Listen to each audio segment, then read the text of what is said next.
အားလုံးပဲမင်္ဂလာပါ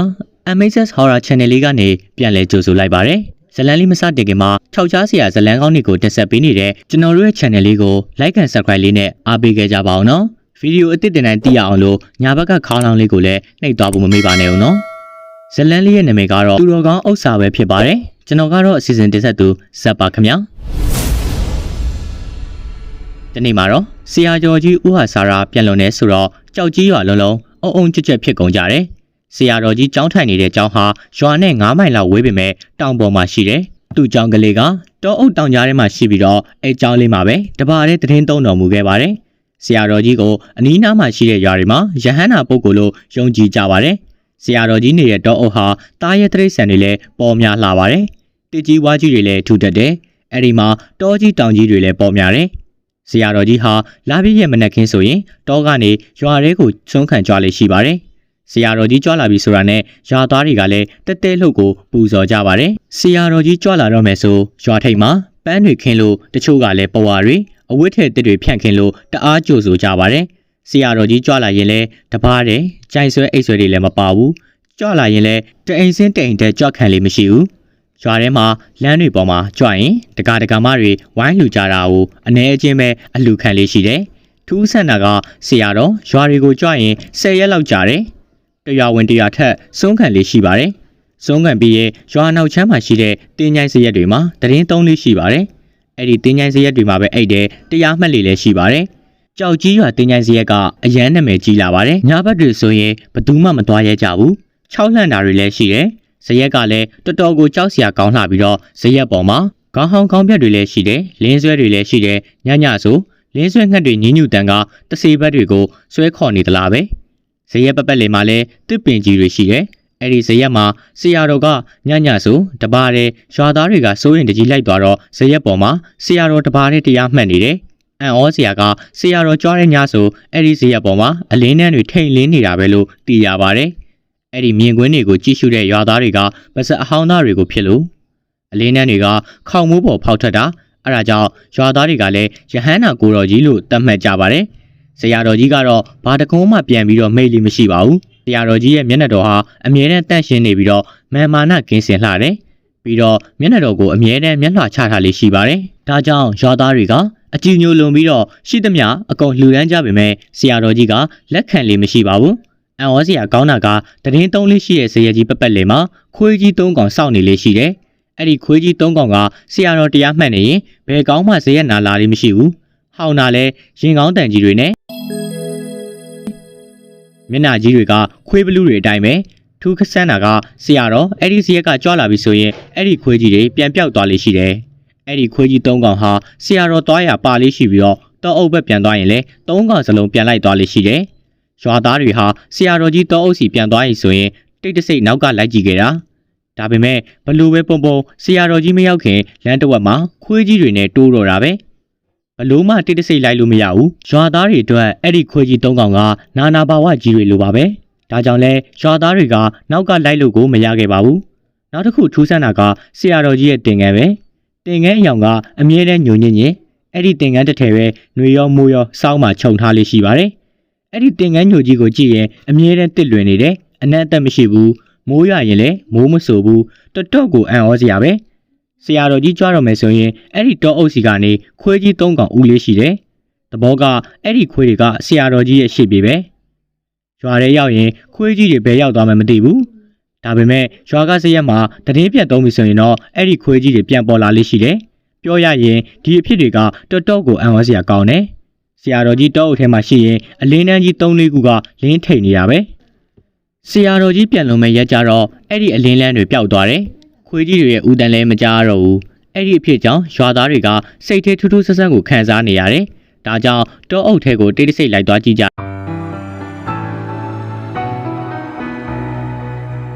ရတယ်ခွေးကြီး3ကောင်လည်းမတွေ့ရဘူးကြောင်းနာကက်ကြည့်တော့ဘာအတန်းမှလည်းမကြားရဘူးအလင်းတန်းကြီးလည်းမတွေ့ရဘူးအသေးချာကြည့်တော့မှဆရာတော်ကဝါကွပစ်ကြီးပေါ်မှာပက်လက်ကြီးအိတ်နေတာမတင်ကားလို့တက်ကြည့်တော့ဆရာတော်ဟာဝေဒနာတော်တော်ကိုခံစားနေရတယ်ရွာသားတွေကလည်းအတော့ကိုတုန်လှုပ်ကုန်ကြတယ်။ရွာတွေမှာလည်းအော့အော့တောင်းတင်ဖြစ်ကုန်ကြတယ် ဆရာတော်ကြီးရှိနေလို့သာဘေးကင်းရန်ကင်းပြီးတော့အန်နီရကင်းပြီးတော့စီးပွားရေးကောင်းကြတယ်လို့ယူဆကြပါတယ်ဆရာတော်ကြီးပြန်လွန်တော်မူမှာကိုအတော်ဆုံးရင်နေကြပါတယ်အဲ့ဒီအချိန်မှာကြောက်ကြီးရွာကတကြီးဥရွှေသိန်းဆိုသူကအတော့ကိုတုံလှုပ်နေတာပါဇက်ကပြစ်တောက်နဲ့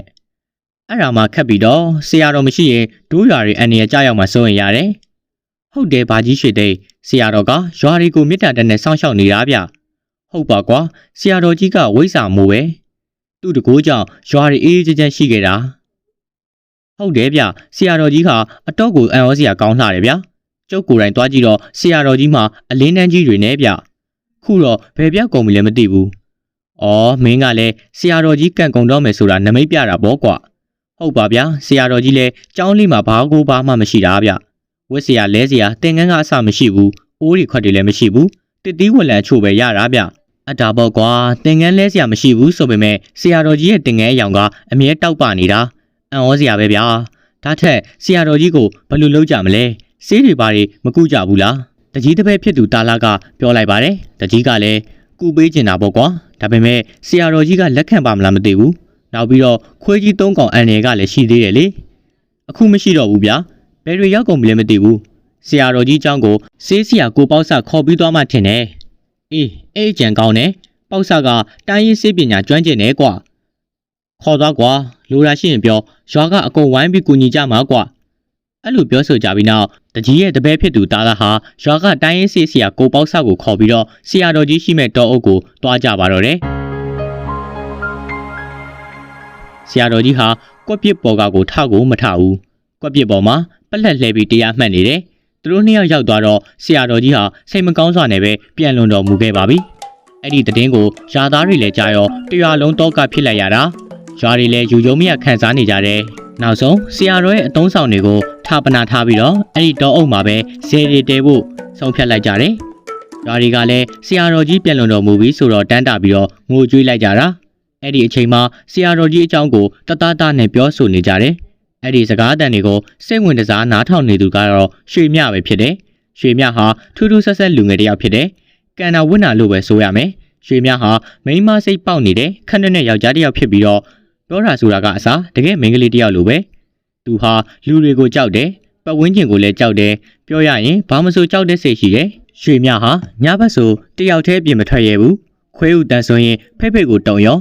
ရွာသားတွေကလည်းရွှေမြဆိုမိန်းမရှာတစ်ယောက်လောက်ပဲတတ်မှတ်ထားကြတာရွှေမြကလည်းကြောက်လိုက်တာမှတစ်ပင်ဆောင်းနှက်တွေကအစပဲရွာထဲမှာလူသေးရင်ရွှေမြနေစရာမရှိတော့ဘူးနေတာကအဖွားနဲ့နေရတာရွာမှာပေါင်းလိုက်မျက်ရည်နွားစင်းစားဒါပဲလုပ်တယ်မျက်နှာမှာလည်းမိန်းကလေးတယောက်လိုအမြဲတမ်းတနက်ခါပုတ်ကကြားကွက်ထားလေးရှိတယ်ရွှေမြကဆရာတော်ကြီးတရင်ကြတော့စိတ်မကောင်းဖြစ်နေတာပါသူဟာဆရာတော်ကြီးကိုတအားကိုးကွယ်တာပြောရရင်လက်ရှိသူ့ဘဝကိုဆရာတော်တကူနဲ့ပြောင်းလဲကျင်တာအရာရာကိုကြောက်နေရတဲ့ဘဝကနေလွတ်မြောက်ချင်တာအခုတော့ဆရာတော်ကြီးတရင်ကြောင့်စိတ်ဆင်းရဲနေရရှာတယ်ဒီလိုနဲ့သူဟာဆရာတော်ကြီးအတွက်ရည်စူးပြီးတော့ဇေဒီတီထားကိုးကွယ်မဲ့တောင်ကြားထဲကိုရောက်သွားပါတော့တယ်ဆရာတော်ကြီးเจ้าမှာထာပနာပစ္စည်းတွေတင်ဆဲထားတာမြင်တော့ရွှေမြဟာအရေးချကြည့်ပြီးတော့ဆရာတော်ကြီးရဲ့သင်္ကန်းတော်ကိုတိတ်တဆိတ်ခိုးယူလိုက်ပါတော့တယ်ရွှေမြရဲ့ရည်ရွယ်ချက်ကအဲ့ဒီဆရာတော်ကြီးရဲ့သင်္ကန်းတော်ကိုရရင်သူ့ဘဝပြောင်းသွားလိမ့်မယ်လို့ယူဆနေတာပဲဖြစ်ပါတယ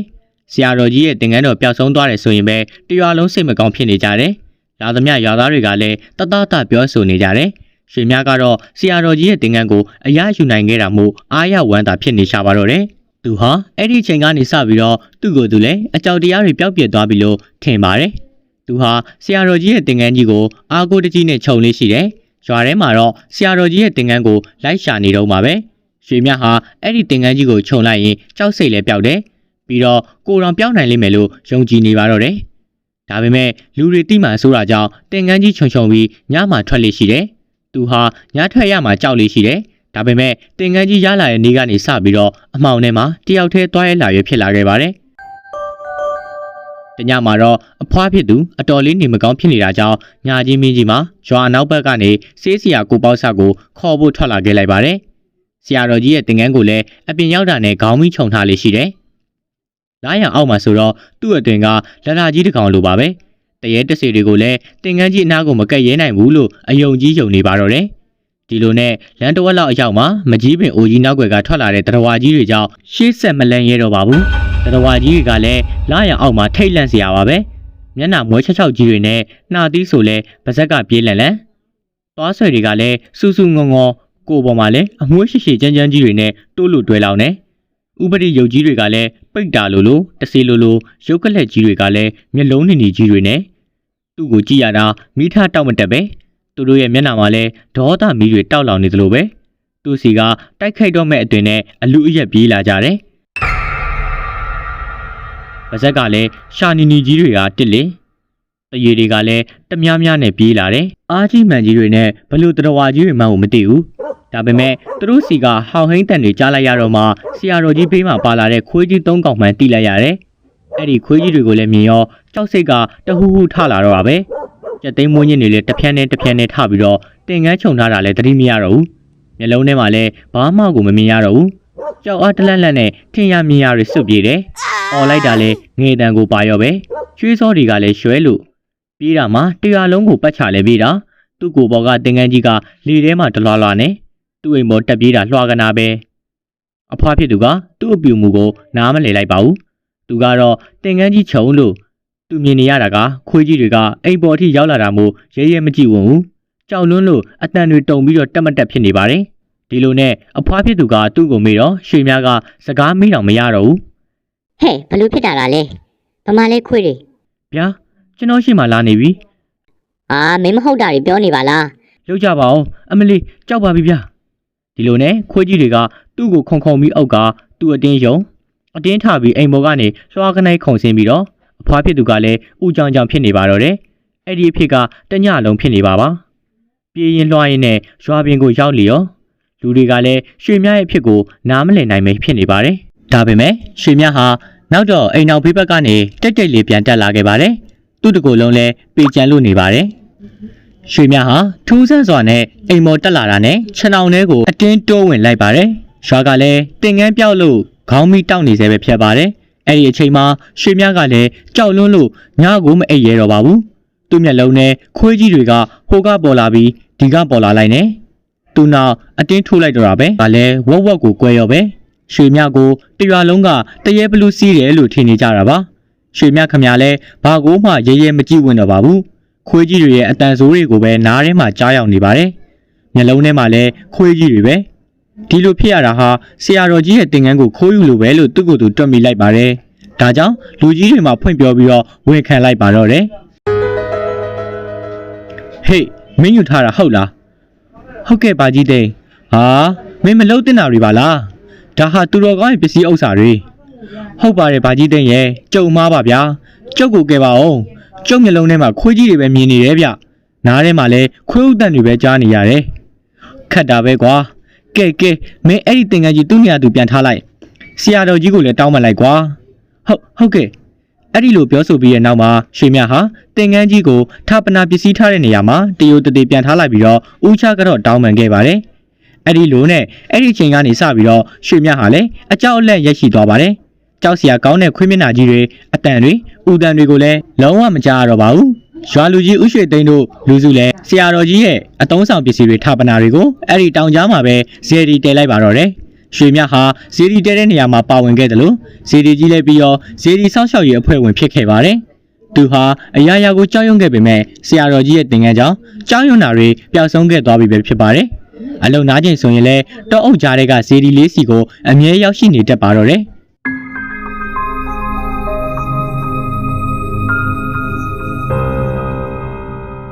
ဟုတ်ကဲ့ပါပရိသတ်ကြီးရေဇလန်လေးကတော့ဒီလောက်ပါပဲเนาะအဆုံးထိနားထောင်ပေးကြတဲ့အတွက်အကောင်လုံးကိုကျေးဇူးတင်ရှိပါတယ်ခင်ဗျာ